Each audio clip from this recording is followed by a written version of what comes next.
ओम गणेश हर हर महादेव। एक और महत्वपूर्ण आज हम विषय पर बात करने वाले हैं और ये बहुत ऑब्ज़र्व किया है, बहुत हमने नोटिस किया है, बहुत ही महत्वपूर्ण विषय है। अब ये विषय है क्या कि जब आप अपने घर में कोई भी पूजा रखवाते हो, कोई भी पूजा रखते हो, तो जब आप भगवान का जो चौकी जिसे हम कहते हैं स्थापन करते हैं, क्या उसके लिए कोई दिशा हमारे शास्त्रों में है? भगवान की जब हम स्थापना करते हैं ना, तो हम किस दिशा में भगवान को बिठाएँ या हम किस दिशा में मंडप सजाएँ या बनाएँ? क्या ये चीज़ें देखनी आवश्यक नहीं है? बहुत ज़रूरी है, क्योंकि ये भी चीज़ मैंने गौर की है, नोटिस की है कि लोग क्या करते हैं कि अपने घर की इस दीवार के आगे अच्छी जगह है, स्पेस बहुत है, तो मतलब बिना किसी के मार्गदर्शन के, बिना किसी को पूछे खुद ही विद्वान बन के फिर वहाँ सजा देते हैं, क्योंकि उनको वहाँ स्पेस ज़्यादा मिली, किसी को मतलब दिक्कत ना हो, किसी के बीच में ना आए। ऐसी सोच के साथ वो दक्षिण दिशा में भी भगवान को बिठा देते हैं, ऐसी सोच के साथ पश्चिम दिशा में भी भगवान का स्थापन करते हैं। जैसे मैं आपको एक बहुत ही सामान्य उदाहरण दूं कि आप अपने घर पे सत्यनारायण व्रत कथा करवाते हो या करवाने वाले हो, तो जब सत्यनारायण भगवान का पूरा जो एक मंडप बनाया जाता है, स्थापन किया जाता है, तब भगवान सत्यनारायण को हमें किस दिशा में बिठाना चाहिए? तो ये जो विषय है, इस विषय पर आज हम बात करेंगे।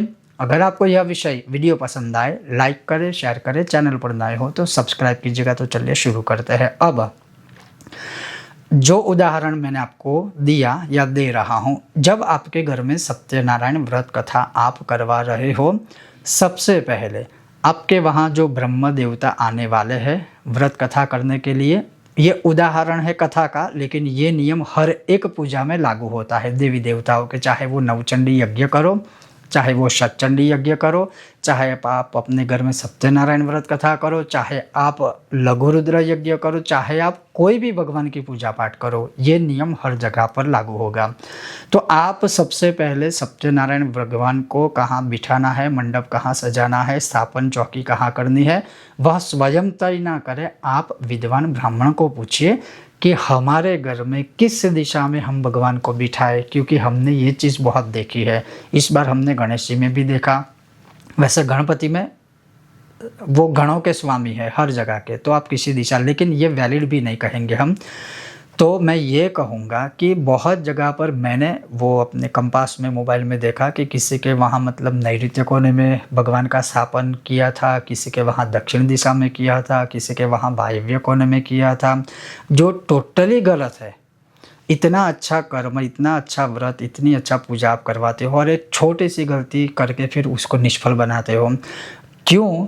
तो सबसे पहले सुनिए, अगर आपके घर में आप सत्यनारायण व्रत कथा करवा रहे हो या करते हो, तो अब सत्यनारायण भगवान की जो मूर्ति है या शालिग्राम है या जो भी स्वरूप है, वह पूर्व दिशा की ओर उनकी स्थापन की जाएगी।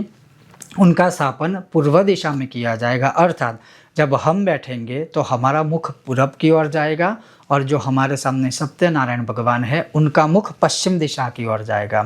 मानिए कि पूरब दिशा में आप स्थापन नहीं कर सकते हो, तो दूसरी दिशा है उत्तर दिशा।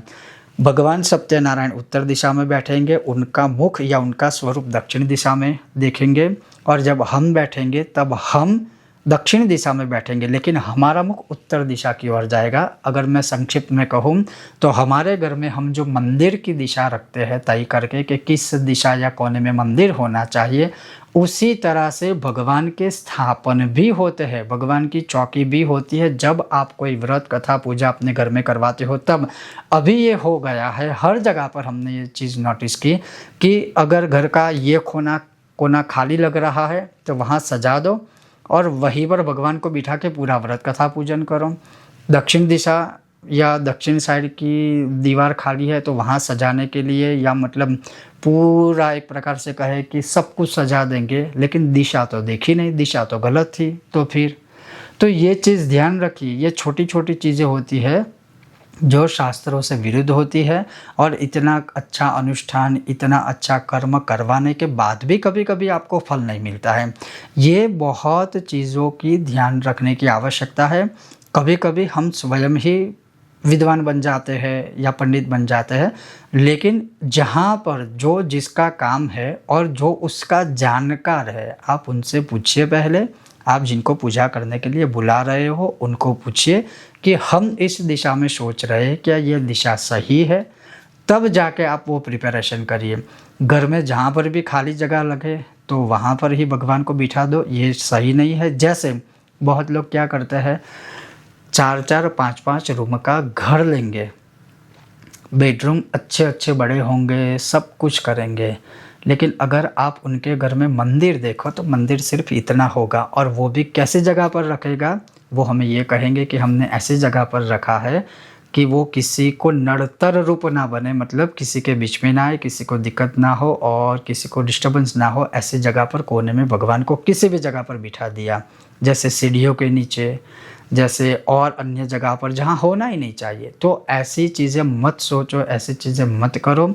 जो करो प्रॉपर करो, सही ज्ञान लेकर करो। या नहीं पता है तो आप पूछिए, आपके वहाँ जिनको आपने पूजा करवाने के लिए बुलाया है उनको पूछिए, और फिर भगवान की पूजा आप कीजिए। आपको सफलता मिलेगी, सिद्धि मिलेगी। आप जो पूजा करवा रहे हो उसमें भी आपको सफलता ही प्राप्त होगी, आपकी पूजा निष्फल या विफल नहीं होगी। तो ये बहुत ही महत्वपूर्ण विषय है जो मैंने गौर किया था, नोटिस किया था, तो मैंने सोचा ये आप सबको भी मैं बता दूं। अगर आपको यह विषय वीडियो पसंद आया हो, लाइक करें, शेयर करें, चैनल पर नए हो तो सब्सक्राइब करके घंटी का चिन्ह दबाइएगा। बहुत जल्द मिलते हैं नए विषय वीडियो के साथ, तब तक आप देखते रहिए कर्मकांड बाय आनंद पाठक मेरे साथ, और सब्सक्राइब कीजिएगा। ओम गणेश, हर हर महादेव।